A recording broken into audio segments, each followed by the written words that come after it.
This is Lightbrite, and this is Lightbrite's Logic.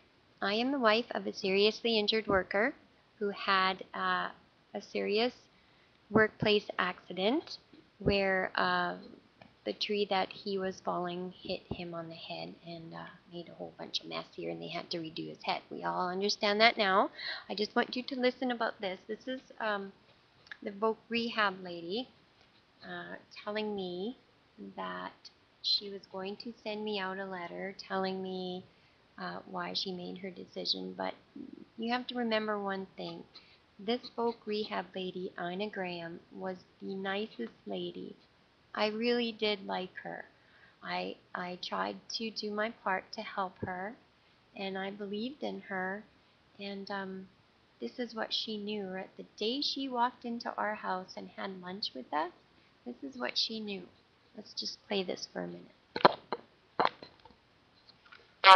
You a letter of understanding, which details his entitlement, which is carved in stone. That meant that she knew what his entitlement was. She had told us that it was 26 weeks. And she was saying right there that it's carved in stone. That's what you get, 26 weeks. So why would she even begin to want to approve a plan or a budget style of 2 years at SATE? That's pretty fishy. That's being kept in the dark to the very end. That wasn't very nice, Ina. I did have faith in you, you know that.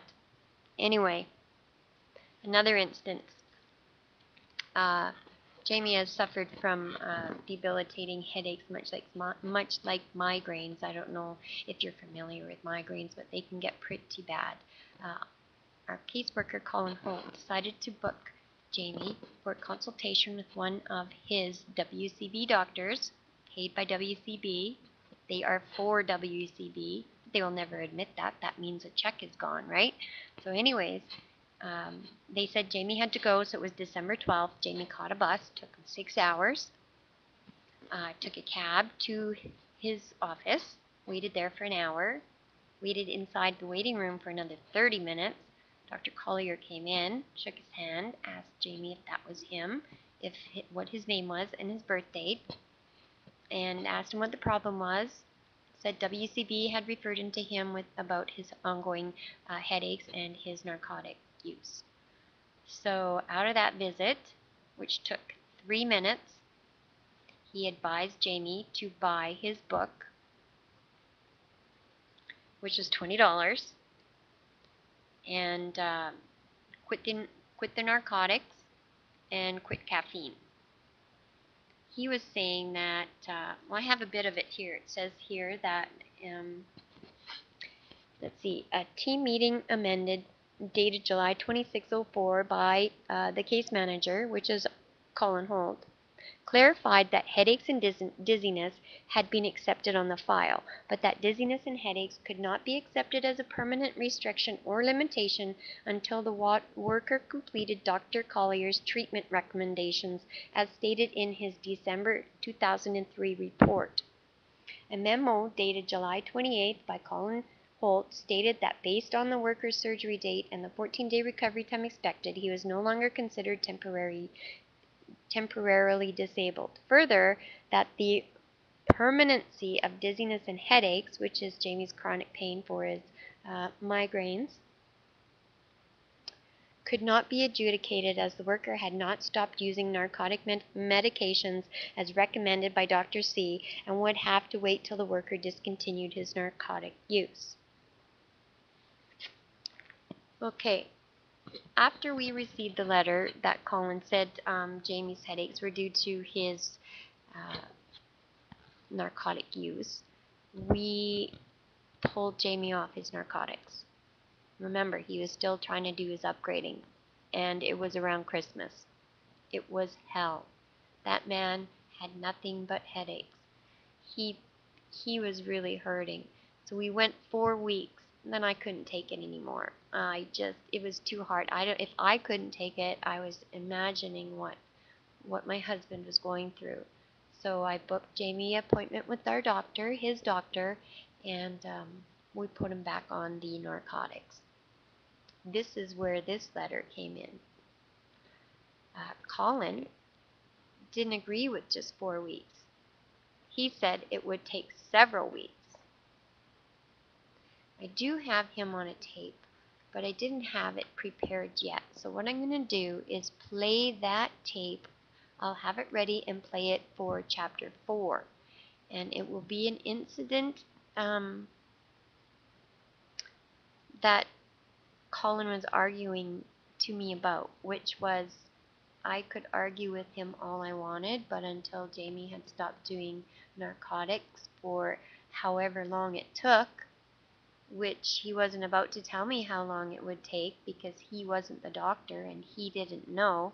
It just made no sense what he kept on talking about. He was arguing about nothing, and the whole entire time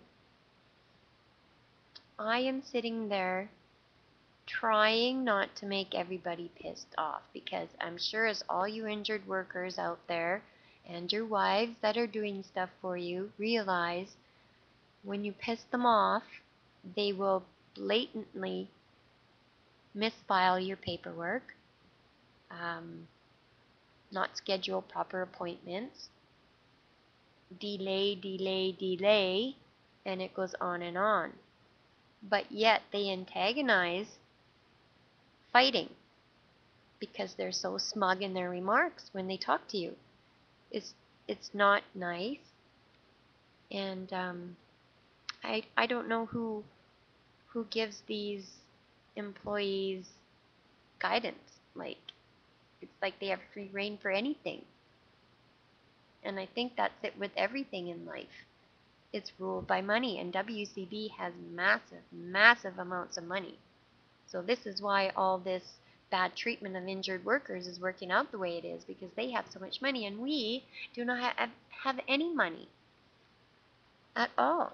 When they took the narcotic consumption, as they called it, away from Jamie and he was doing his education, the teacher that was teaching him, who did a lot of one-on-one, we did constant flashcards with Jamie because I think it was October, November, and earlier on anyways, I noticed that Jamie was having problems with his memories. He doesn't know what you don't remember. Who in the hell remembers what you don't remember? You don't. But as I told Colin Holt, our case manager, I remember it all. So that's when I noticed something was wrong in Jamie's memory sequencing. Anyways, Colin Holt just kept saying that it was his narcotic consumption that caused all the headaches and everything else. I do believe I got 3 months. So we took Jamie off the narcotics for 3 months, and it wasn't very pleasant, but it was something that you had to do because you know what, if you don't listen to WCB, they cut you right off. And you got to remember now, we're into this now when they cut off that rule. It wasn't a year yet, but the bills were getting depleted, or the bank was getting depleted mighty fast, because we went from $5,000 a month to basically under half of what he was making. Yet we still carried the debt load of $5,000 a month. It just gets uglier and uglier from here. The frustration starts coming because now the realization is starting to set in that there really isn't enough money to cover the bills. It was horrible. So I'm going to say goodbye on that note. I'm going to start my chapter 4, of course, with the recording that I did in regards with Colin in the big argument of the opioid overuse and exactly how long should it be cut off before you can outrule rebound. So peace out, and thank you for watching.